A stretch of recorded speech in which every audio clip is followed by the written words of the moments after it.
Okay, so here's some ideas that came to mind when I was listening back to the fast blues that we played. One thing, you know, and this reminds me, when I first heard Chick Corea's song Matrix from Now He Sings, Now He Sobs, a classic trio record.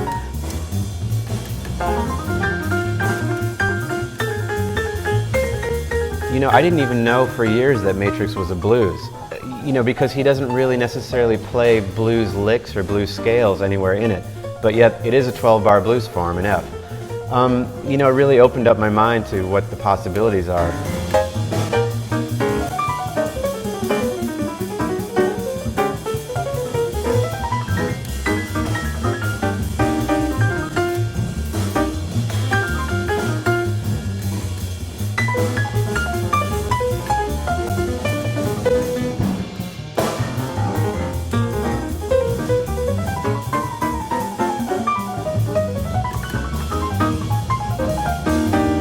You know, and I'm not one of those pianists that really has a ton of chops. I mean, I'm serious. Like when I hear pianists like Dave Kokoski or Joey Calderazzo or Benny Green, you know, these guys have like just monster, you know, you can just, Eldar, these guys can go on and on and on.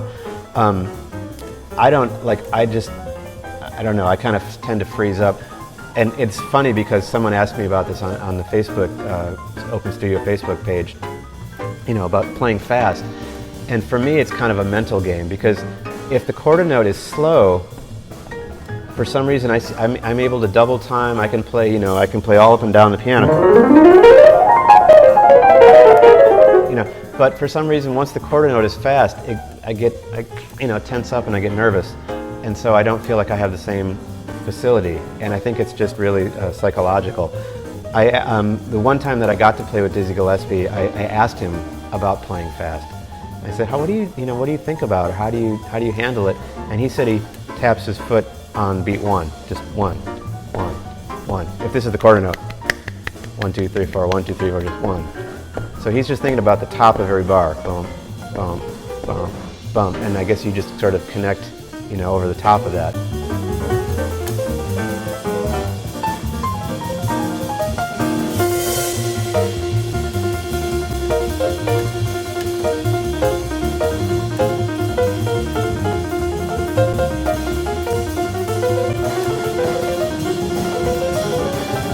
One thing that I really appreciate about pianists like Ahmad Jamal and Monk, you know, are two pianists that come to mind, is their use of space and dynamics and phrasing.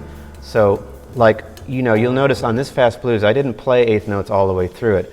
I took a lot of breaths, I used a lot of space, and sometimes, especially if you have a good bassist and drummer, you don't need to be talking all the time. You can just play a little phrase and let them react to it.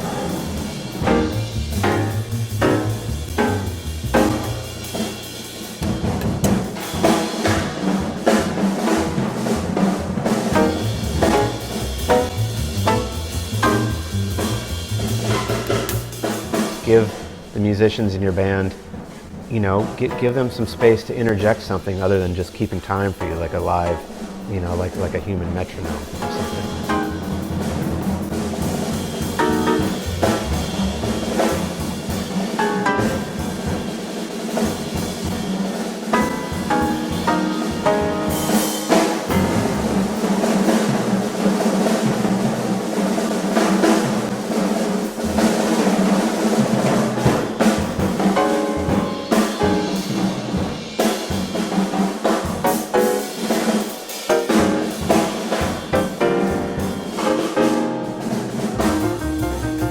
So it's not like you're not exactly trading fours or trading twos, but it's more like you're just playing a phrase, giving it a little bit of space, letting the band interact with you, then, you know, maybe say something else. More of a dialogue that way.